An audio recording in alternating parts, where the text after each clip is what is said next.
जय जिनेन्द्र, सबको मेरा जय जिनेन्द्र। यस, आपको ये पूछना है, कोई लास्ट का कोई क्वेश्चन है?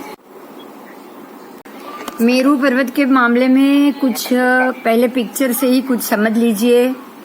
जम्बू में रहा मेरू कैसा है। देखो आओ, मेरू के लिए 1000 योजन जमीन के अंदर, इतना एरिया भूमि के अंदर, उसकी गहराई 1000 योजन है, इसकी चौड़ाई कुछ 10,000 और 90 योजन। ये कंद विभाग है। कंद का मतलब जमीन के अंदर, कंद का मतलब जमीन के अंदर। बराबर देखो यहाँ लिखा 1000 योजन ऊंचाई जमीन के अंदर है। मिला आपको? पिक्चर दिख रहा है ना? सिर्फ ये बता दीजिए बस। ये उसका पहला कांड है। अभी जो मैंने ये नीचे का 1000 योजन ऊंचाई बताया वो नहीं दिख रहा है क्या? अभी दिखा। हाँ, ओके। देखो यहाँ पहला कांड लिखा है, ये मेरू का सबसे पहला कांड है जो जमीन के अंदर है। और यहाँ से आपको भूमि के अंदर इतनी लंबाई चौड़ाई है। और बराबर देखो ऊपर से यहाँ रोचक प्रदेश यहाँ आए हुए, अष्टरोचक प्रदेश। अष्टरोचक प्रदेश ऊपर के भाग में ही है और ऊपर के कुछ 100 योजन छोड़ के है।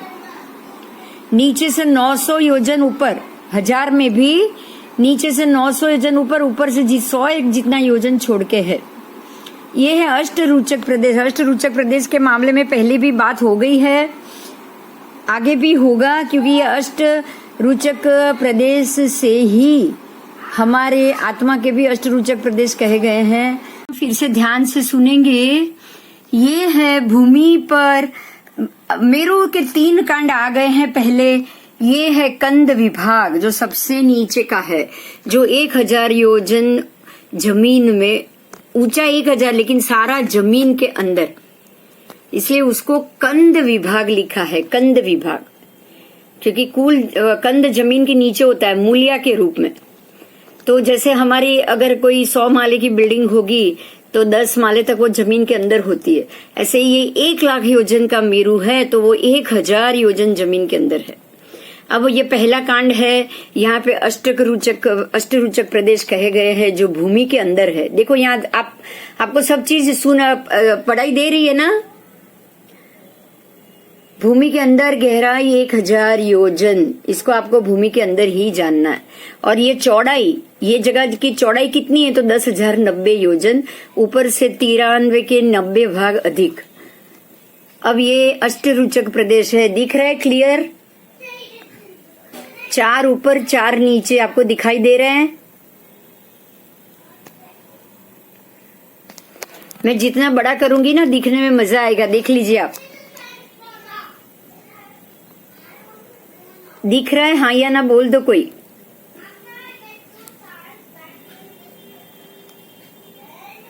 गाय के आंचड़ की तरह 4 ऊपर है 4 नीचे। आओ अब आगे आओ।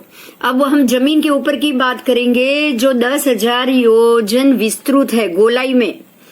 यहाँ से गोलाई में 10,000 योजन है और 10,000 योजन गोल है। और यहाँ से 500 योजन ऊंचाई दूसरा कांड है। ये दूसरा कांड देखो यहाँ लिखा हुआ भी है, दूसरा कांड।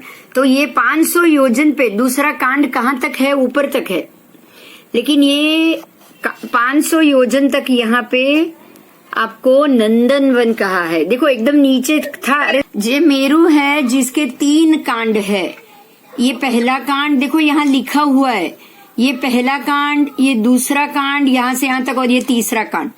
आओ देखो, ये पहला कांड है जो जमीन के अंदर है। देखो ये 3 कांड है। ये पहला कांड है, 2 और 3। मेरू 3 विभाग में बांटा गया है। રેકોર્ડિંગ માં તમને બધું મળશે, એકવાર પાછું જોઈ લેજો, નો પ્રોબ્લેમ। આવો, ये पहला कांड है जो जमीन के अंदर है। ये दूसरा कांड है जो जमीन के ऊपर है। ठीक है, अब ये जो दूसरा कांड है वो सबसे ऊपर, ये तीसरा कांड आपको पिक्चर में लिखा हुआ मिलेगा, वीडियो में पूरा क्लियर मिलेगा, तो नो टेंशन प्लीज। बराबर। अब ये पहला कांड है वो जमीन के अंदर है जो 1000 योजन है और उसके ऊपर भद्रशाल वन शुरू हो जाएगा। जैसे ही दूसरा कांड शुरू होगा, भूमि स्थान पे भद्रशाल वन है उसके चारों तरफ, और वो एरिया 10,000 योजन विस्तृत है गोलाई में। वो एरिया भूमि स्थान पे 10,000 योजन विस्तृत, जैसे हमारा बिल्डिंग हो और बराबर उसकी चारों तरफ भद्रशाल वन हो, ऐसा या उसका जो स्वरूप है वो ऐसा दिखता है। तो ये भद्रशाल वन और बराबर 10,000 योजन यहाँ पे विस्तृत है। अब और ऊपर आओ आप, 500 योजन पे ही भद्रशाल वन के बाद नंदन वन आएगा। नंदन वन ये भी 500 योजन, आप जैसे ही मेरू से ऊपर चढ़ोगे अब आएगा नंदन वन, और ये दोनों दूसरा ही कांड है, ये भी दूसरा ही कांड चालू है। इसको पहली मेखला बोला गया है। बराबर 780, देखो अभी नीचे से जाओगे 500 योजन ऊपर नंदनवन आ गया। अब नंदनवन के ऊपर मतलब तीसरा कांड आएगा। तीसरा कांड है, पहले दूसरे कांड की बात की है, 62,500 योजन का है। ये जो दूसरा कांड है ना 62,500 योजन का, वो 62,500 का जो दूसरा कांड है वो कांड में पांडुकवन और उसके ऊपर आएगा सोमनस। पांडुकवन खत्म होते होते पांडुकवन के बाद पर्वत अभी चालू ही है, और 62,500 पहुंच जाने के बाद जो तीसरा कांड शुरू होगा वहां सौमनस वन आएगा। सौमनस वन, सोमनस वन या सोमनस वन जो बोलो आप। तो ये वन है 62,500 योजन छोड़ने के बाद तीसरा कांड शुरू होगा तब, और यहां से उसकी दूसरी मेखला शुरू हो जाएगी। कांड तीसरा है लेकिन मेखला है दूसरी, सेकंड। ये वाला कांड है 36,000 योजन का। अब इसके ऊपर आप 36,000 योजन और जाओगे, 36,000 योजन जाओगे, मेरू और पतला पतला होता जाता है, पतला पतला। वो जो 10,000 की चौड़ाई से अब वो 1,000 योजन तक का हो गया। 10,000 से वो 1,000 योजन तक का हो गया। ये तीसरी मेखला खत्म हो जाएगी तब वो 1,000 योजन चौड़ा है। यहाँ पे तीसरी मेखला खत्म हो चुकी है, आपका ये मेरू 1,000 योजन चौड़ा है। अब ये ऊपर छोटा नहीं होने वाला, बिल्कुल ये 1,000 चौड़े वन के मेरू के ऊपर पंडक वन है। पंडक वन या पांडुक वन जो आप स्नात्र में बोलते हो, पांडुक वन। ये जो पांडुक वन का स्थान है वो बिल्कुल टोच का है, मेरू की टोच पे। मेरू की टोच पे हर एक शिखर बिल्कुल ऊंचा होता है, लेकिन मेरू की टोच बिल्कुल भी ऊंची नहीं। मेरू की टोच पे 1,000 योजन सपाट भूमि है, सपाट भूमि, और वो 1,000 योजन में पांडुक वन है। और यहाँ पे ऐसे देखिए, आपको दिख रहा है 4 अभिषेक शिला है चारों तरफ, चारों दिशा में। अगर आपको दिखाई दे तो ये अभिषेक शिला है यहाँ चारों दिशा में, 1 दिशा 2 3 4, ये चारों अभिषेक शिला है। उसके मामले में हम बाद में पूरा पढ़ेंगे, लेकिन ये चारों अभिषेक शिला, एक भरत की तरफ, एक ऐरवत क्षेत्र की तरफ, और यहाँ पे 2 आएगी, वो है महाविदय में, और यहाँ पे भी 2 आएगी पूर्व महाविदय में। यहाँ पश्चिम महाविदय की 2 शिला, यहाँ पूर्व महाविदय की 2 शिला, भरत क्षेत्र की 1 शिला, ऐरावत क्षेत्र की 1 शिला। ठीक है, तो ऐसे यहाँ परमात्मा का अभिषेक होता है। और ये अभिषेक शिला, यहाँ पे और अभिषेक शिला भी है, और एक चुलिका का स्थान है। चुलिका, ये चुलिका है जहाँ सिद्धायतन है, परमात्मा की मूर्ति है। ये सारा भी हमारे पढ़ने में आएगा। सबसे ऊपर जिन प्रतिमा और जिन चैत्य है, मंदिर है।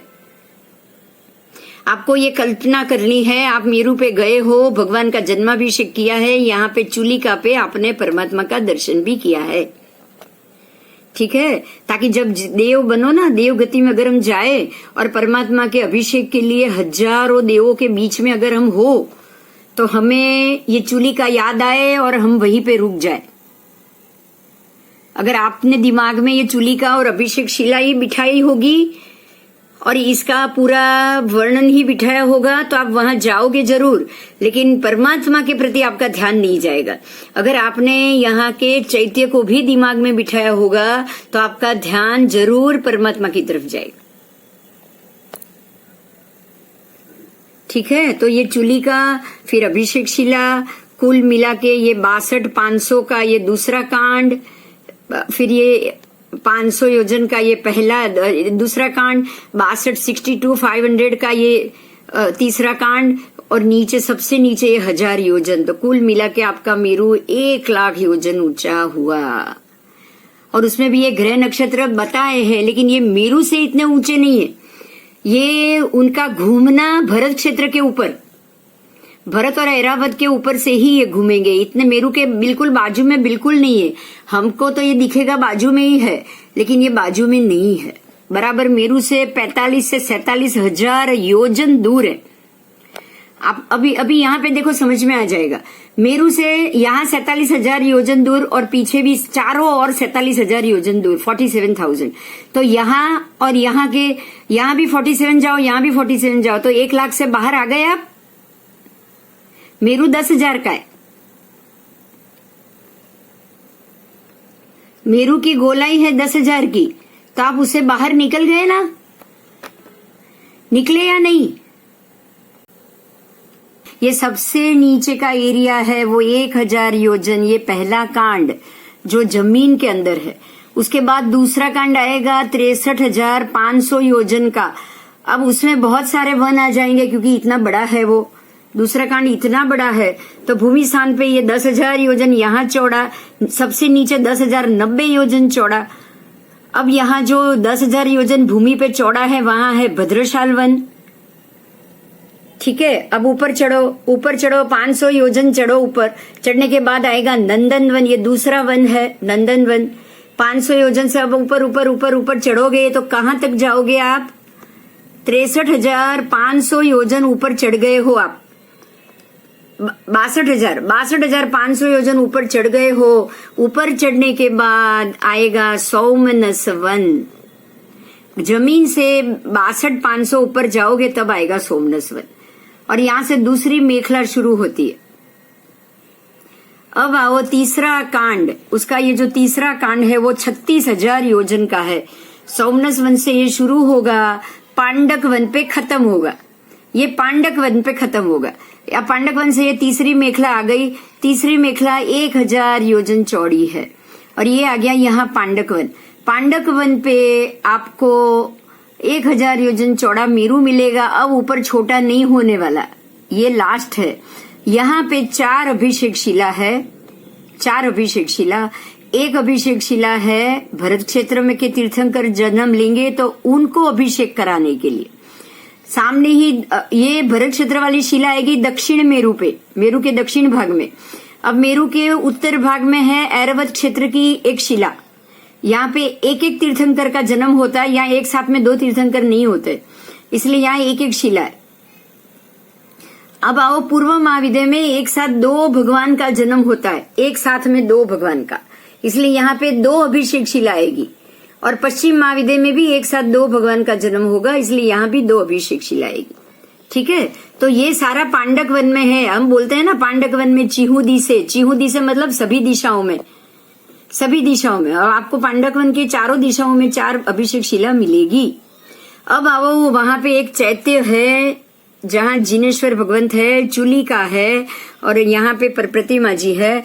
आपके लिए एक ही बात मेरे को फिर से बोलना है, आपने नहीं सुना है, आप सब ये सुन लीजिए कि अब अगर हमने मेरू पर्वत को दिमाग में रखा तो अगर हम कहीं से भी देव बनकर वहां गए ना, अगर हम वहां देव बन के गए ना, तो हमारे लिए ये इजी हो जाएगा कि हम प्रतिमा जी, मेरू, परमात्मा, अभिषेक शिला को ही अभी हमारे मति ज्ञान में लाएंगे, तो देव बनने के बाद भी हम उनको ही ढूंढेंगे। हम बाकी की व्यवस्था में खो नहीं जाएंगे। समझ में आई मेरी बात? आई? हाँ जी। हाँ, नहीं तो हम दूसरी तीसरी बातों में खो जाएंगे। खोएंगे या नहीं खोएंगे? बोलो। का ये प्रश्न है कि सूर्य के मांडले मेरू के आसपास किस प्रकार से घूम रहे हैं। तो सूर्य के मांडले मेरू के आसपास मेरू को प्रदक्षिणा देकर जरूर घूम रहे, लेकिन मेरू के नजदीक नहीं घूम रहे। बिल्कुल जम्बू द्वीप के अंत पर भरत क्षेत्र और ऐरावत क्षेत्र के ऊपर से घूम रहे, और ये कम से कम मेरू से 45 से लेकर 47,000 योजन दूर रहकर घूम रहे। इसे अब आप ध्यान से सुनिए। 47,000 योजन इस तरफ, अच्छा और 47,000 योजन इस तरफ रह के घूम रहे। अच्छा देखो ये सूर्य चंद्र के दो मांडले 184 मंडल है। सबसे ज्यादा इसमें सूर्य के 184 मांडले। तो उसमें से जो पहला मंडल है वो टोटल 510 योजन का एरिया है। तो जो सबसे पहला मंडल है वो 45,000 योजन जितना दूर है। लास्ट वाला, बाहर वाला, अरे अंदर वाला, सॉरी अंदर वाला, और बाहर वाला कुछ 47,000 या उतना ज्यादा दूर। दोनों के बीच में 510 दोनों साइड का बढ़ाना है बस। तो अगर इतने दूर सूर्य चंद्र के मांडले होंगे तो ये देवकुरु उत्तर कुरु तो बराबर मेरू के बाजू में ही, मेरू की जगह पे ही है। मतलब बाहर के एरिया से वो कम से कम 40,000 योजन अंदर। तो मांडले से तो 40,000 योजन अंदर हो गए, फिर कहाँ से उस पे असर होगी? तो उस पे नहीं आया बराबर। हाँ, क्योंकि चारों दिशा में से देखोगे तो चारों तरफ से वो 40,000 अंदर, इसलिए वहां तक उसकी असर उतनी नहीं पहुंचती है। लेकिन भरत क्षेत्र तो बिल्कुल, पिक्चर में ऐसा बता रहा है ना। हाँ, लेकिन भरत क्षेत्र तो बिल्कुल बॉर्डर पे घूम रहा है, बॉर्डर पे घूम रहा है, और भरत क्षेत्र तो बिल्कुल बाहर है, लास्ट वाला। मेरू के जो ग्रह के मंडल है ना वो तो भरत क्षेत्र से भी बाहर तक जा रहे। तो ये तो हमारे बिल्कुल ऊपर हो गए, तो हमारे पे तो उसकी असर होगी ही होगी। और दूसरे जो पहले आरे वाला जो क्षेत्र है वो भी ये मांडले से थोड़ा अंदर, ज्यादा नहीं, थोड़ा ही अंदर, मतलब 7-8 हजार योजन अंदर है होगा बस। इसलिए वहां पे सदाकार तीसरा आ रहा है, पहला नहीं तीसरा, क्योंकि वो मांडले से नजदीक है। थोड़ा सा मध्य में जाओगे वो ज्यादा दूर है, ये 12,000 जितना दूर होगा, ज्यादा नहीं, बस सूर्य से 12,000, तो वहां सदाकाल दूसरा आ रहा है। किनारे से वो ज्यादा अंदर गया, और देवकुरु उत्तर कुरु तो किनारे से 40,000 योजन अंदर गया। बस ये व्यवस्था है, यही कारण है कि वहां पे आपको हमेशा पहला आरा ही मिलेगा, बराबर। यस। और कोई प्रश्न है तो भी पूछ लो मेरू से, उससे रिलेटेड अगर कुछ भी दिमाग में आया हो तो।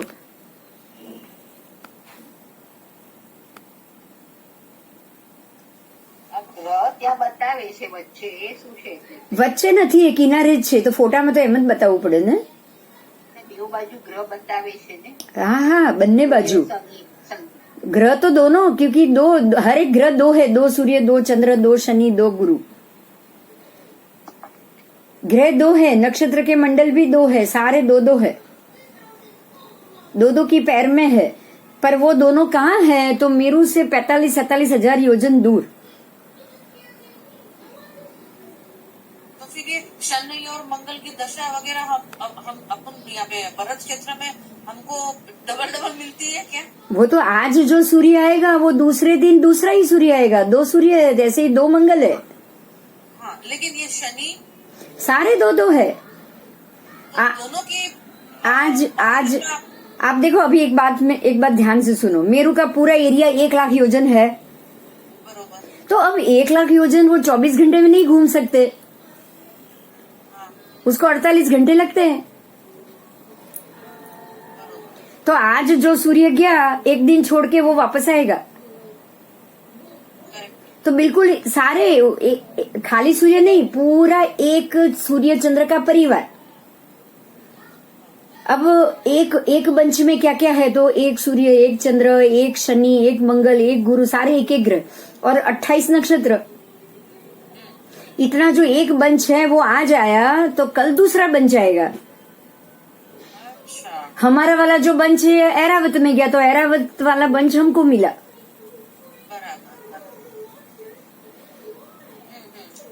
अब समझ में आया। आपको देखो, एक ग्रह यहाँ मिलेगा तो दूसरा यहाँ मिलेगा। देखो ये दोनों, देखो एक ही सिमिलर कलर के हैं, दिख रहे हैं? मैं आपको लो प्रेजेंटेशन में लेके जा रही।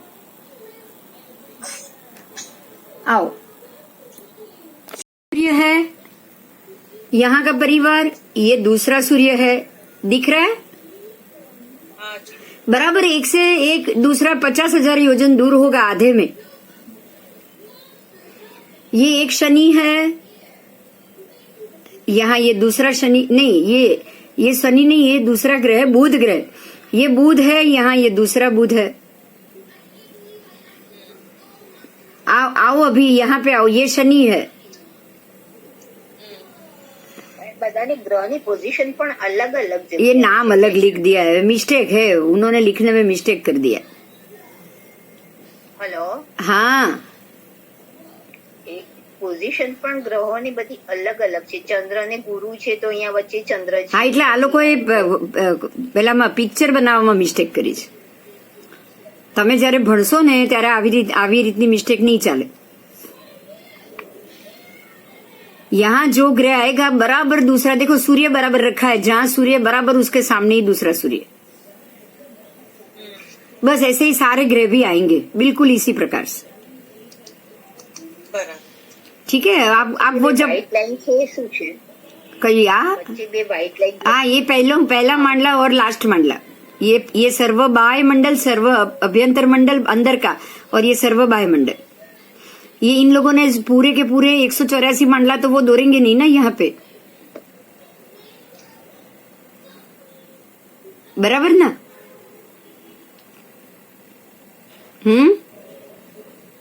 અને ઊભી લાઈન છે આ બાજુ સાઈડ ઉપર એ શેની છે? कई उभी लाइन, ये ઊભી લાઈન એ બે વ્હાઇટ છે, એક આડી છે ને એક વચ્ચે ઊભી છે ને, લાઈક કોર્નર પર લગભગ.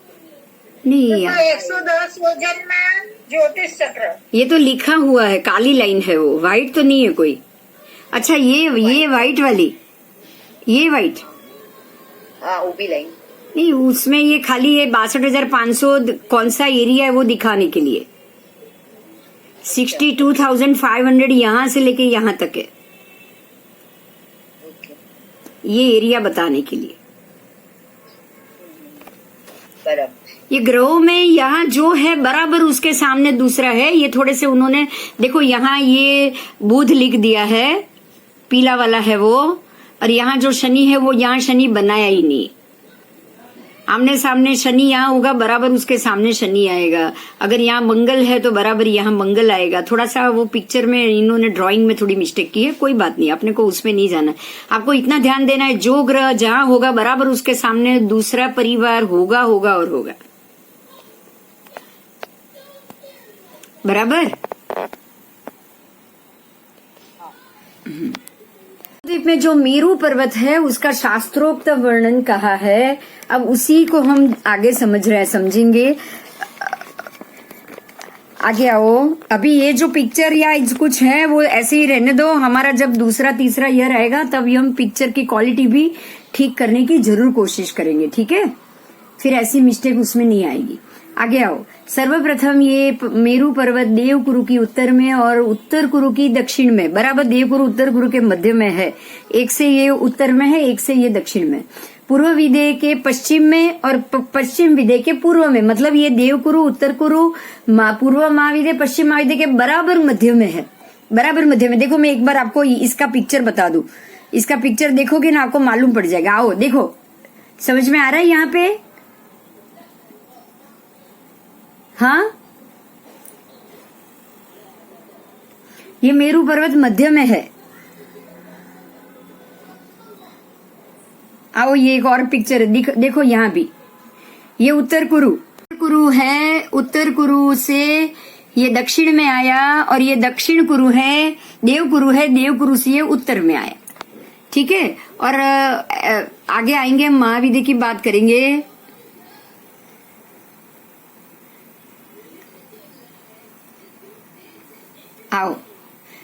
आओ, ये महाविदय है, ये देवकुरु उत्तर कुरु। अब यहाँ पे देखो, यहाँ ये शुरू हो रहा है महाविदय के विजय शुरू हो रहे हैं। मेरा कर्सर घूम रहा है उधर, तो ये पूरा आएगा पश्चिम महाविदय के पूर्व में, और बिल्कुल ऐसे ही सामने यहाँ आएगा पूर्व महाविदय इस तरफ उसके पश्चिम में, ठीक है? तो ये चारों दिशा से मध्य भाग में ये मेरू पर्वत आया है।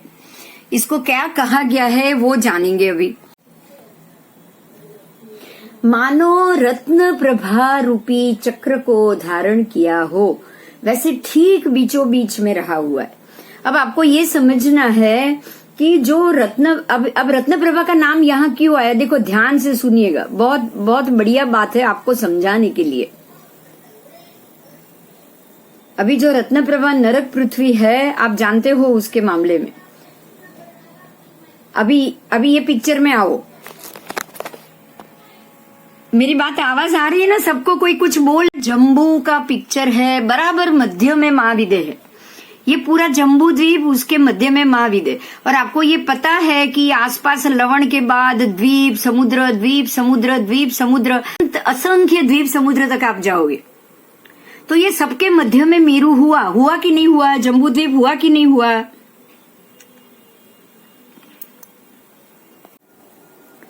असंख्य द्वीप समुद्र के मध्य में देखो, ऐसे ही द्वीप के बाद समुद्र, वापस द्वीप, वापस समुद्र, वापस द्वीप, वापस समुद्र। तो आपका मेरू कहाँ हुआ, ये ऐसे समझाया है यहाँ पे। जैसे ये है वैसे ही बराबर। देखो आपको ये पूरा समझ में आ गया होगा। ये है पूर्व महाविदय, बराबर उसके पश्चिम में। ये है पश्चिम महाविदय, बराबर उसके पूर्व में। ये है आपका उत्तर कुरु से बराबर दक्षिण में। ये है आपका देवकुरु से बराबर उत्तर में। ये आया अब ये द्वीप, उसके बाद समुद्र, फिर से द्वीप समुद्र, फिर से द्वीप समुद्र। और मजे की बात यह है कि ये बराबर मध्य में है और बराबर इसके नीचे से ही रत्न प्रभा नारकी का मध्य भाग शुरू होता है। समझ में आया? हमारी ये मेरू पर्वत के नीचे 1000 योजन पर्वत का ऊंचाई है, वो छोड़ दो। उसके बाद नीचे असंख्य अवकाश अंतर आएगा, कोई नाप नहीं है उसका। उसके बाद आएगा घनोदधि, घनवात, तनवात, क्योंकि हर एक नारकी के ऊपर ये 3 पड़ होते हैं। और उसके बाद रत्न प्रभा शुरू होगी। तो ये जैसे ये मध्य है ना, ये भी रत्न प्रभा का मध्य है नीचे, बराबर इसके नीचे रत्न प्रभा का मध्य है। क्योंकि वो रत्न प्रभा पृथ्वी भी ऐसी है, जैसे ही जितने द्वीप समुद्र है ना उतनी चौड़ी। मेरी बात क्लियर हुई आपको?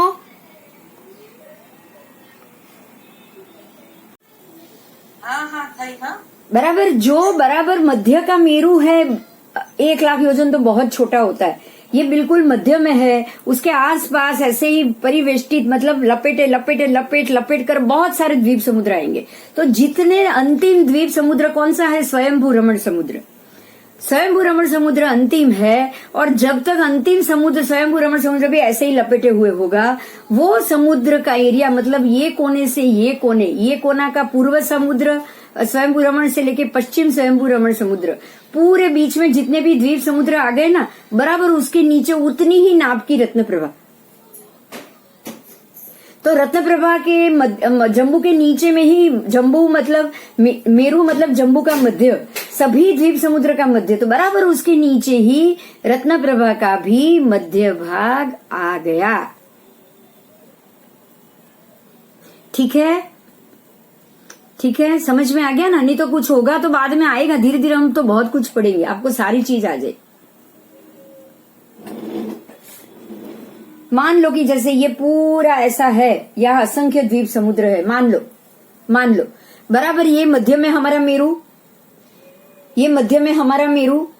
अब अगर ये मध्य में हमारा मेरू है तो उसके नीचे नीचे नीचे असंख्य योजन छोड़ के भी जो दूसरी रत्न प्रभा पृथ्वी आएगी, उसका भी मध्य भाग बराबर मेरू के नीचे ही आएगा। तो हमारे मध्य मेरू के एग्जैक्ट नीचे, जम्बू द्वीप के मध्य भाग में स्थित मेरू के बराबर नीचे रत्न प्रभा, असंख्य योजन छोड़ने के बाद रत्न प्रभा नारकी का भी मध्य भाग हुआ। तो जितना एरिया असंख्य द्वीप समुद्र का हुआ ना, उतना ही एरिया रत्न प्रभा नारकी का। क्योंकि जो जमीन जो रत्न प्रभा नारकी की है, बिल्कुल 1 त्रस नाड़ी का नाप है। रत्न प्रभा नारकी को भी 1 त्रस नाड़ी जितना ही बोला गया। ओके, चलो आगे। कुछ प्रश्न है तो बोलो।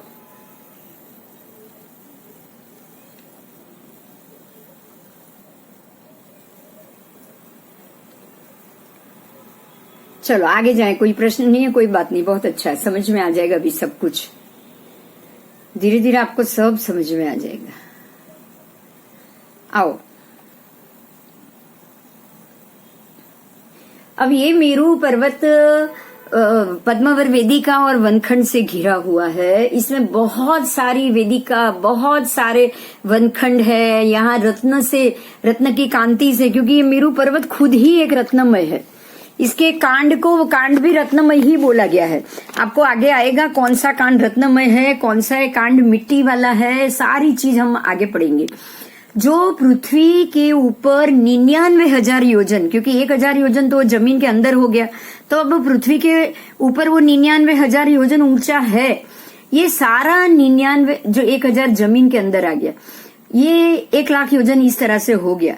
40,000 योजन की जो ऊपर चूली का है, 40 योजन की, सॉरी, जो ऊपर की जो हमने चूली का देखी ना, जैसे छोटा सा मंदिर जैसा, वो सिर्फ 40 योजन की। ठीक है, तो इस तरह से मेरू स्थित है। समभूतल में इसकी चौड़ाई 10,000, समभूतल मतलब हमारी ऊपर की भूमि, बराबर जहां पे भद्रशाल वन है आजू बाजू, वहां की भूमि, उसकी चौड़ाई 10,000 योजन और शिखर पे उसकी चौड़ाई 1,000 योजन। ठीक है, तो समभूतल में 10,000 योजन है, तो बराबर उसका, अभी उसकी बात करेंगे, परिधि, उसका घेराव, परिधि उससे 3 गुना होगी, मतलब 31,623 योजन। और ऊपर की परिधि कितनी, तो 3162 योजन, क्योंकि ऊपर सिर्फ 1,000 योजन चौड़ा है। आगे आओ, इसके 3 कांड, स्पेशली जो आपने 3 कांड पढ़े हैं, अब उसकी बात की है। प्रथम कांड के भी 4 भेद, पहले कांड के भी 4 भेद है, मिट्टी, पाषाण, वज्र और वेणु। आओ, मैं आपको फिर से पिक्चर में लेके जा रही हूं, बाद में आएगा, नहीं तो आप अभी समझ लीजिएगा। ये सबसे पहला कांड है जमीन के नीचे का। ये 4 प्रकार का है, मतलब 4 लेयर, एक लेयर, दूसरा लेयर, तीसरा लेयर और चौथा लेयर। ये जो 1,000 योजन ऊंचा है ना, उसमें भी 4 लेयर है। लेयर तो पहला है लेयर वो मिट्टी में है, दूसरा लेयर है वो पाषाण का है, पहली तो मिट्टी का है, दूसरा पाषाण मतलब बड़े बड़े पत्थर का टुकड़ों, तीसरा वज्रमय, ऐसे पत्थर जो कभी नहीं टूटने वाले, और चौथा वेणुमय। वेणु का अर्थ थोड़ा सा कादव या चिकट या ऐसा ही होता है। तो इस प्रकार से 4 है, जो बराबर मिट्टी, पत्थर, फिर वज्र जैसे पत्थर टुकड़े, जो जिसके टुकड़े ही नहीं हो, और नीचे से थोड़ा सा वो जो मिट्टी वाला, गीली मिट्टी वाला भाग है, वो ऐसे 4 प्रकार का, उसका नाम वेणुमय है। अगर कुछ उसका अलग भी अर्थ होगा तो उसको भी हम बाद में जानेंगे। ये 4 प्रकार से ये हो गए। अब द्वितीय विभाग की बात की, ये पहला विभाग था, अब हम द्वितीय खंड की बात करें। ये भी 4 भेद है, उसके भी। अंक रत्न, अंक रत्न भी एक प्रकार का रत्न होता है। दूसरा है स्फटिक रत्न। स्फटिक रत्न आप जानते हो, सफेद रंग की स्फटिक, स्फटिक या उसको जो हम बोलते हैं ट्रांसपेरेंट सफेद आता है ना, वो।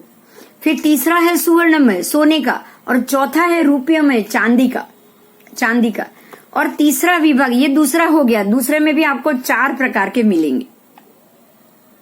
आओ, मैं इसको भी, दूसरे की भी हम चर्चा कर लेते। आओ, मिल रहा है, ये जो है ये दूसरा विभाग है। यहाँ नीचे अंक रत्नमय, उसके ऊपर जो दूसरा रत्न का नाम था वो तीसरा सोने का है, देखो पीला, और चौथा रूपयमय, देख लिया आपने, ये 62,500। यहाँ आपका दूसरा कांड खत्म हो रहा है। ये जो सफेद लाइन थी ना, काश्मीरा पूछा था ना तुमने,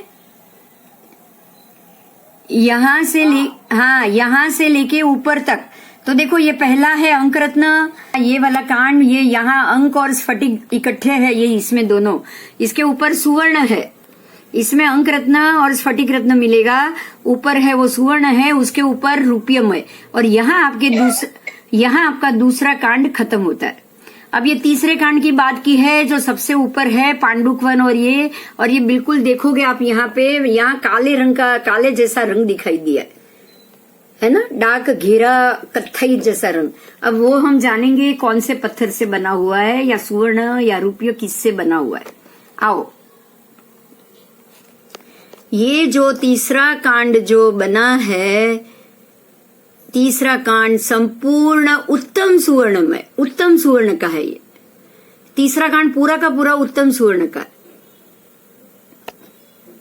ठीक है, आपने देख लिया पिक्चर में भी। ये तीसरा कांड है जो यहां से शुरू हुआ है, पूरा ऊपर का जो है वो ये वाला। ठीक है, हमने देख लिया है, फिर भी मैं बोल रही हूं यहां लिखा है तो, क्योंकि वही सेम रिपीट हो रहा है। सबसे पहला जो मूल कांड था नीचे जमीन के नीचे का, वो 1000 योजन। दूसरा समतल भूमि से लेके 63,500 योजन, 63,000 योजन।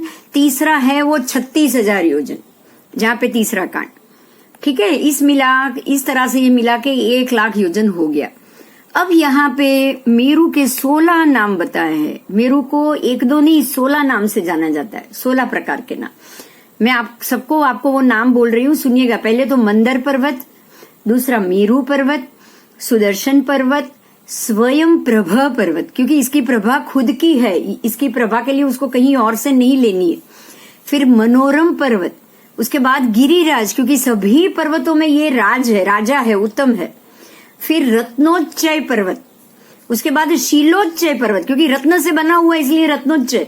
फिर ये शिला से बना हुआ है, मतलब ये नक्कर है, ये कभी भी खरने वाला नहीं, ये मिट्टी से नहीं बना है, ये मिट्टी से नहीं बना है, खरने वाला नहीं, इसलिए शिलोच्चय पर्वत। उसके बाद लोक मध्य, क्योंकि ये संपूर्ण लोक में मध्य में है। फिर है लोक नाभि, क्योंकि ये संपूर्ण, जैसे हमारे पूरे पेट का भाग जो गोल गोल गोलाई वाला है, उसमें सबसे मध्य में नाभि होती है। बिल्कुल इसी तरह से आपके ये 2.5 द्वीप के भी मध्य हुआ, और ये पूरा लोक में भी मध्य हुआ, इसलिए ये लोक नाभि है। उसके बाद सूर्यावर्त है, क्योंकि सूर्य यहाँ पे आवर्त में गोलाई में घूमता है। दोनों सूर्य ये पर्वत को, नाभि को मध्य में रखकर घूमते हैं। फिर अस्त पर्वत, उसके बाद दिगादी पर्वत, फिर सूर्यावरण पर्वत, अवतंसक पर्वत और नगोत्तम। नगोत्तम मतलब नग का मतलब है पर्वत, पर्वतों में उत्तम। इस प्रकार से 16 नामों से शोभता ये मेरू पर्वत 16 कला वाले निर्मल चंद्र आकाश को स्पर्श करता हुआ हो, जैसे निर्मल चंद्र होता है ना स्पर्श करने वाला, 16 कला वाला, ऐसे ही ये दिखता है। और इनमें सबसे मुख्य नाम तो उसका मंदर ही है, आपको याद रखना है। मेरू भी हमारी भाषा के लिए, लेकिन सबसे पहला पर्वत अगर उसका नाम हो, अगर वो मतलब जब मंदर शैल शिखरे अगर आप बोलते हो, आप मेरू नहीं बोलते हो।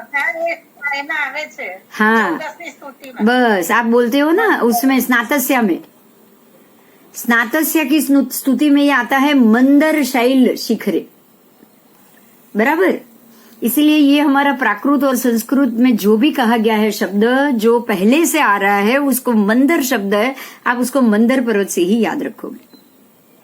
इस पर्वत का स्वामी पल्योपम की आयु वाला मंदर नाम का देव है। देखो इसका कारण क्या है, जैसे वैताढ़ गिरी में गिरी कुमार वैताढ़ नाम है, वैसे ही भरत क्षेत्र के जो भरत देव का नाम है वो भरत देव है, ऐरावत क्षेत्र का ऐरावत देव है, जम्बूवन का जाम्बवन देव, ऐसे ऐसे जो जो देवता है उसी के नाम वाले देव है, बराबर। इसी तरह मंदर पर्वत के अधिष्ठायक देव का नाम भी मंदर देव है।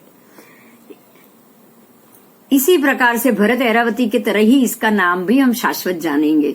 अब ये पर्वत पे 4 श्रेष्ठ वन आया है, चारों का नाम मैं फिर से बोल रही हूँ।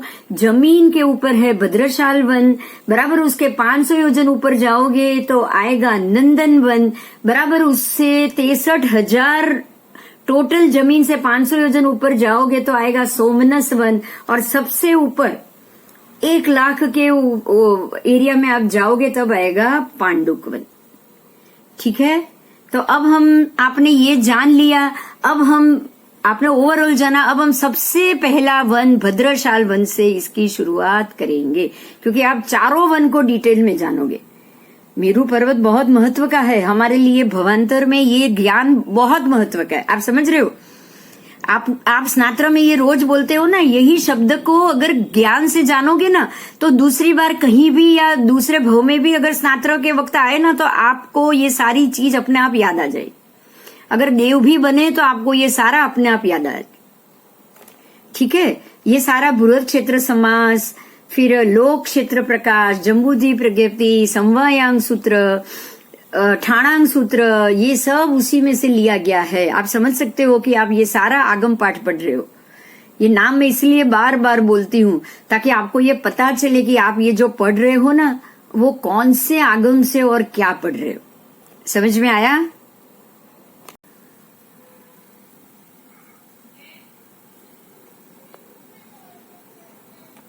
आप में से कोई भी प्रश्न करना चाहता है? हाँ,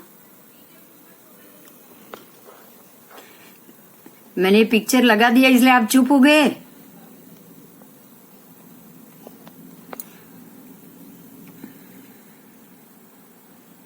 ભદ્રસેન વનમાં જવાની તૈયારી કરી પણ જવાબ આપો, હું તમારી બધાની રાહ જોઉં છું। पिक्चर तो मैं रिकॉर्ड के लिए ले लिया है मैंने। ठीक है, चलो अभी आगे चलते हैं। प्रश्न नहीं है, कोई बात नहीं, बहुत अच्छा है। आपको समझ में आ जाए ना, इससे बढ़िया मुझे कुछ नहीं चाहिए। चलो आओ भद्रशाल वन की बात करेंगे। देखो ये कितना लंबा चौड़ा वन है, दिख रहा है आपको? कितना लंबा चौड़ा वन है। देखो ये पूरा जो यहाँ पे जो अपना उत्तर कुरुक्षेत्र है ना, ये पूरा भद्रशाल वन के अंदर आ गया। आपको ये ग्रीन लाइन देखेगी चौड़ाई में। देखो ये जैसे चट्टाई जैसा है ना, ये क्रीम ऑफ वाइट कलर, ये पूरे महाविद्य के विजय शुरू होते। ये पूर्व महाविद्य के विजय, ये पश्चिम महाविद्य के विजय, और उसके बीच में, दोनों के बीच में ये जो आपके जो सी आकार आप पहले से देख रहे हो, आपको पता है ये जो सी आकार के 2 गजदन पर्वत है, उसके बीच में ये जो उत्तर कुरु है, और ये और 2 गजदन पर्वत देव कुरु, तो ये पूरे एरिया में ये दोनों छोड़ दो, ये जगह छोड़ दो। उसके अलावा ये बाकी के मध्य भाग जो है, जो यहाँ से यहाँ जाएगा, यहाँ से ये चौड़ा, ये पूरा भद्रशाल वन, ये भी भद्रशाल वन, ये भी भद्रशाल वन। समझ में आया? कर्सर घूम रहे, आपको मालूम पड़ जाए तो। ये उत्तर कुरु देव कुरु को छोड़ देना है, बाकी का जो खाली एरिया है यहाँ और यहाँ, ये पूरा भद्रशाल वन है। और ये मेरू के बाजू में यहाँ से जैसे ये आपने पढ़ा था ना, सीतोदा नदी निषद पर्वत से आएगी, बहती बहती 5 द्रोह के मध्य में से ये दोनों गजदन पर्वत के नीचे से निकल के भद्रशाल वन तक जाएगी। वन में नहीं, वन तक जाएगी, और यहाँ से वो टर्न लगा देगी, और यहाँ से भद्रशाल वन के 2 विभाग करते हुए बराबर उसके मध्य में से बाहर निकल जाएगी। इसी तरह से सीतोदा नदी ये नीलवान पर्वत से आएगी, यहाँ से बहती बहती 5 द्रोह के मध्य से निकलेगी, भद्रशाल वन तक पहुंचेगी। यहाँ वन में नहीं, वन के बाहर से ही यहाँ से ऐसे टर्न लगा देगी, और यहाँ से वो पूर्व की तरह महाविद्य में जाके आगे आगे आगे आगे यहाँ पूर्व लवण में मिल जाएगी। ठीक है, इस तरह से आपका भद्रशाल वन बराबर मेरू के चारों ओर है। आपको ये समझ में आ गया होगा। उसके 8 विभाग है, 8 विभाग आएंगे, हम पढ़ेंगे 8 के 8 विभाग, कौन सा विभाग कहाँ जा रहा है, क्योंकि मेरू से इस तरफ भी उसके विभाग आएंगे, मेरू से इस तरफ भी विभाग आएंगे, दोनों तरफ। सीता ने उसके बराबर 2 विभाग किए हैं, यहाँ से 2 किए हैं, यहाँ भी 2 किए, ऐसे ही यहाँ भी 2 किए हैं और अंदर भी 2 किए। तो इस तरफ सीता ने 4 विभाग किए, इस तरफ सीतोदा ने 4 विभाग किए। इस प्रकार से 8 विभाग में भद्रशाल वन पूरा मेरू के चारों तरफ रहा हुआ है। मान लो, क्योंकि ये शुरू किया है तो इसको खत्म करना जरूरी। आओ भद्रशाल वन मेरू पर्वत के चारों तरफ समतल भूमि में, क्योंकि ये समतल भूमि, जैसे हम जहाँ पैर रखकर खड़े ना, वो ये समतल भूमि, तो वो समतल भूमि पर भद्रशाल वन आया हुआ है। इसकी दोनों मेखलाओं पर क्रमशः नंदन वन और सौमनस वन बराबर उसके ऊपर आया हुआ है। ऊपर के विभाग में पांडक वन है, और सबसे नीचे मेरू के चारों तरफ 22,000 योजन, कितना? मेरू से पूर्व में 22,000, मेरू से पश्चिम में 22,000, इतना योजन लंबा भद्रशाल वन है। उत्तर दक्षिण में सिर्फ 250 योजन चौड़ा है। उत्तर दक्षिण में आओ, इधर मैं बताती हूँ आपको। ये जो है ना लंबा, लंबा आप ऐसे बोलोगे, लंबा। कर्सर घूम रहा है, दिख रहा होगा आपको। मेरू से पूर्व में चौरस से 22,000 योजन और मेरू से पश्चिम में 22,000 योजन, क्योंकि ये 11,000 तो ये आ गया, तो इससे भी ये बाहर निकलेगा। ये पूरा एरिया 22,000 है, ये दोनों मिलके 22,000 हो गए और यहाँ भी 22,000 हो गए। और ये उत्तर दक्षिण मतलब ऐसा ऐसा सीता नदी से लेके सीतोदा नदी तक, ये जो टर्न मार रहे हैं ना 2 गजदंत पर्वत, यहां से लेके यहां तक कितना है? आओ इसको जानेंगे। 250 योजन चौड़ा है, यहां से लेके यहां तक 250 योजन चौड़ा है। इस भद्रशाल वन के सीता और सीतोदा इन 2 नदियों से और गजदंत पर्वत, 4 गजदंत पर्वत है, उससे मेरू के 8 विभाग बने हैं। इस तरह से जानिए, 8 विभाग के मैं नाम बोल रही हूँ। पहला है मेरू से पूर्व की ओर, दूसरा मेरू से पश्चिम की ओर, तीसरा मेरू से दक्षिण की ओर विद्युत प्रभ और सोमनस के बीच में, और चौथा मेरू से उत्तर की ओर माल्यवंत और गंधमादन के बीच में। ऐसे 4 मुख्य विभाग हो गए। अब 4 विभाग तो ये 2 पर्वत और मेरू के लिए हिसाब से बने, बाकी के जो 4 विभाग है वो सीता और सीतोदा नदी के कारण 2 विभाग और बने हैं। तो कुल मिला के 8 विभाग भद्रशाल वन के हुए। पूछ लो, क्योंकि अंदर जाना बाद में है, पहले आपको यहां तक समझ में आ जाना चाहिए। वैसे तो इजी है, पिक्चर देखोगे तो मालूम पड़ ही जाएगा। बराबर बराबर। तो ऐसे भद्रशाल वन के 8 विभाग हुए। अब हम आगे जाएंगे। भद्रशाल के 8 विभाग के बाद ऐसे बंटवारा हो गया उसका। अब मेरू के चारों दिशा में 50-50 योजन दूर, आप मेरू की बात है, मतलब भद्रशाल वन के अंदर एक सिद्धायतन है, और चारों सिद्धायतन का स्वरूप प्रमाण लघु हिमवंत पर्वत के सिद्धायतन के जितना ही है, जो सूर असुरों से सेवित है। ये देव और दानव, सूर असुर मतलब देव और दानव दोनों आ गए। यहाँ ऐसा नहीं, जैसे व्यंतर देव भी आ गए, वाण व्यंतर भी आ गए। हमारे में दानव शब्द नहीं है, लेकिन सूर का मतलब है देव, वैमानिक देव, और ये सब देव भवनपति देव, और दानव से असुर का मतलब हो गया व्यंतर, वाण व्यंतर देव। अब चारों दिशाओं में उतने ही अंतर में एक प्रासाद है जो 500-500 योजन ऊंचे है। चलो हम इसकी अब इसको हम देखेंगे। आओ कहाँ पे है इनको, तो आपको हरेक को जानना ही पड़ेगा। हरेक सिद्धायतन को आपको जानना है, क्योंकि ये सिद्धायतन ही है जो हमें भविष्य में भगवान के दर्शन करने के लिए देव बनने के बाद जाना जरूरी है। देखो यहाँ दिख रहा है आपको, यहाँ इन लोगों ने देखो कैसे इंडिकेट किया है, देख सकते हो आप। ये बावड़ी, चारों तरफ, बीच में महल, प्रासाद, और ये सिद्धायतन। देखा मैं कर्सर घुमा रही हूं, दिख रहा है। तो 4 सिद्धायतन हो गए, 2 यहाँ पे और 2 यहाँ पे। देख लीजिए, देख लिया। 2 वहां पे थे, ऐसे ही 2 यहाँ पे भी है, देख लिया।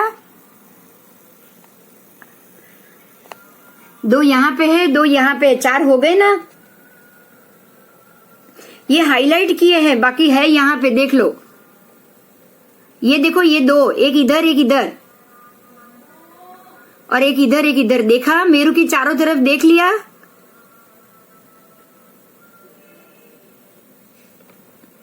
अब आप इसको पूरा वर्णन पहले पढ़ लो, फिर इजी हो जाएगा। ठीक है, तो ये जो आपने 4 सिद्धायतन देखे, चारों सिद्धायतन, उसका स्वरूप वो हमने लघुवान पर्वत के, जो लघु हिमवंत पर्वत के सिद्धायतन में जो नाप था वही आप देख लीजिएगा आगे पीछे, क्योंकि नाप से हमें वो कोई चिंता नहीं है। मगर यहाँ पे चारों दिशाओं में एक प्रासाद है। प्रासाद मतलब महल, जो 500-500 योजन ऊंचे और आधे 250-250 योजन लंबे चौड़े, चारों में। चारों प्रसाद के चारों दिशा में 4-4 बावड़ियां है। बावड़ी मतलब जो हम रानी वाव बोलते हैं ना, ऐसी बावड़ी। तो 16 बावड़ी हो गई। वो 10 योजन गहरी, 50 योजन लंबी, 25 योजन चौड़ी, बहुत बड़ी है ये। और ये सारे जम्बू वृक्ष संबंधी बावड़ी के समान ही जानना है। अब ये प्रासाद तो है, अब ये किनके प्रासाद है वो जानो आप। अग्नि और नैऋत्य कोण में जो 2 प्रासाद है वो है सौधर्मेंद्र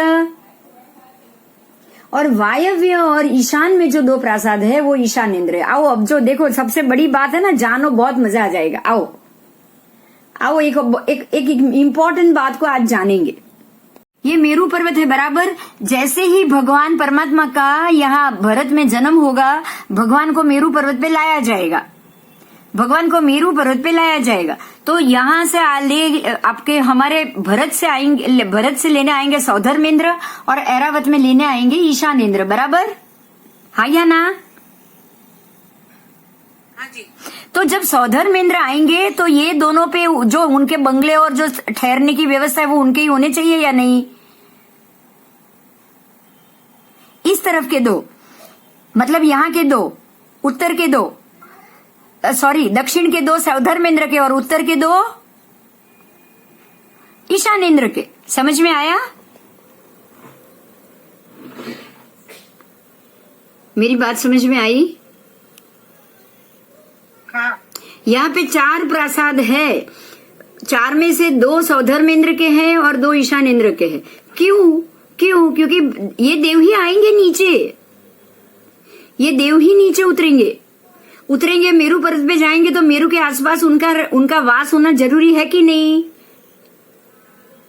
अगर आप बार बार लोनावला जाओगे तो लोनावला में आपकी एक जगह हो सकती या नहीं हो सकती?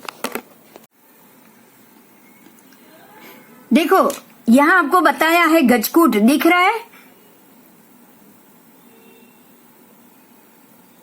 मेरा कर्सर दिख रहा है, हाँ या ना? हाँ दिख रहा है। ये जो है ये विदिशा है, तो यही चीज जैसे ये है ना, ये देखो ये 1 और ये 2, ऐसे ये 3 और ये 4, और यहाँ 2-2 है, 1 नहीं 2-2 है। आपको ये पिक्चर में दिखेगा, यहाँ 1 नहीं यहाँ 2-2 है, 2-2 गजकूट है। देखो आपको ऐसे है, ये पिक्चर दिख रहा है, ये तो दिशा हो गई, लेकिन ये पिक्चर आपको यहाँ का पिक्चर हाईलाइट किया हुआ है, ऐसे ही 2।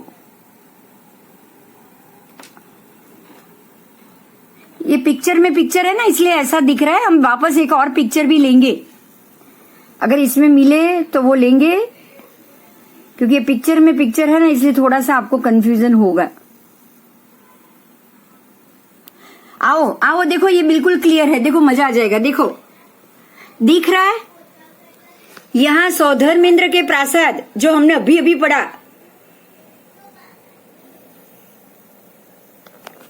मैं कर्सर घुमाऊं, देखो बड़ा किया है मैंने। ये है सौधर्मेंद्र का प्रासाद, बराबर 4, ये वाव ये वाव ये वाव ये वाव और बीच में ये प्रासाद। फिर यहां क्या आया? सिद्धायतन। उसके बाद ये भी सौधर्मेंद्र का प्रासाद, क्योंकि 2 प्रासाद इसके, फिर सिद्धायतन। उसके बाद देखो ईशानेंद्र का प्रासाद दिख रहा है आपको, और ऐसे ही इसके पीछे भी एक और ईशानेंद्र का प्रासाद, क्योंकि वो दक्षिण में है ना, वो हमसे दिखेगा नहीं। तो ये जो आपको बताया है वो प्रासाद है, और बराबर ये दिशा हो गई 4। अब आपको ये चारों सिद्धायतन 4 दिशा में, तो ये 4 सिद्धायतन के मतलब एक ये विदिशा एक ये विदिशा, तो ये सिद्धायतन के बाजू एक यहाँ गजकूट एक यहाँ गजकूट, ऐसे ही ये सिद्धायतन के बाजू में 2 और यहाँ 2 और पीछे के 2, तो 8 गजकूट हो गए। समझ में आया? समझ में आया? हाँ जी। बस आओ, यही पिक्चर ही मिल गया ना, ये बहुत अच्छा हुआ। अब ये समझ में आया है ना, तो अभी आपको वो दूसरा पिक्चर बहुत इजी समझ में आ जाएगा। ये पिक्चर देखने के बाद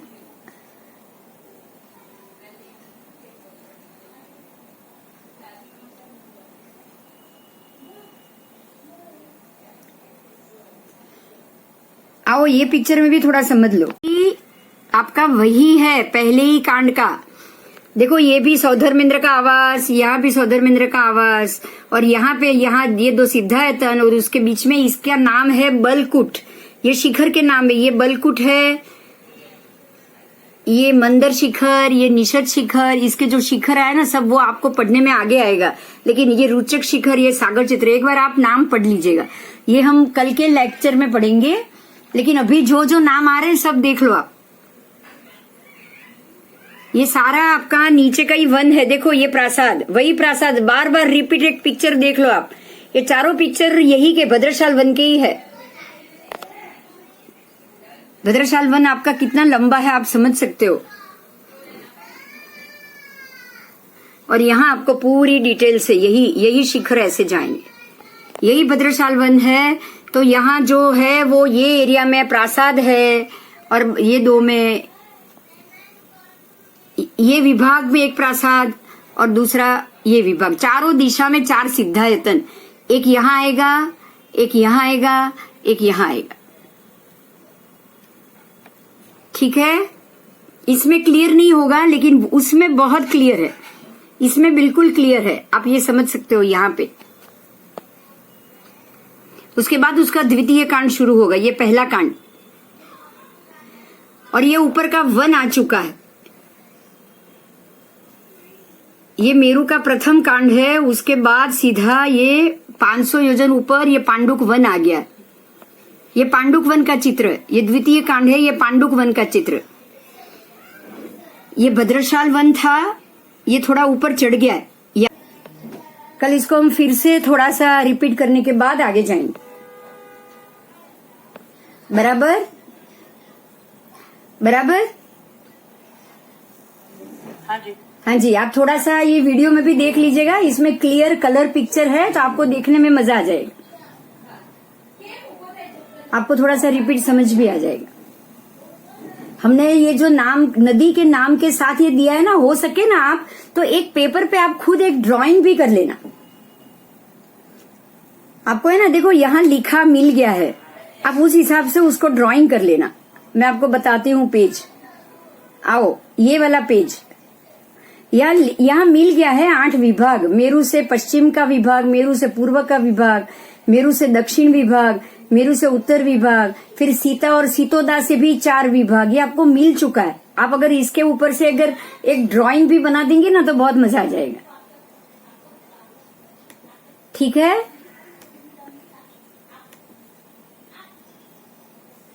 हाँ चलो तो अभी बंद करें। 8:40 हो चुके हैं। कुछ प्रश्न हो तो पूछ लो आज का।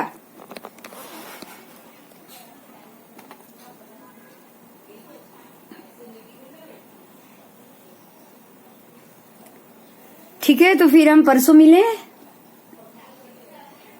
चलो, जय जिनेन्द्र, जय जिनेन्द्र, जय जिनेन्द्र।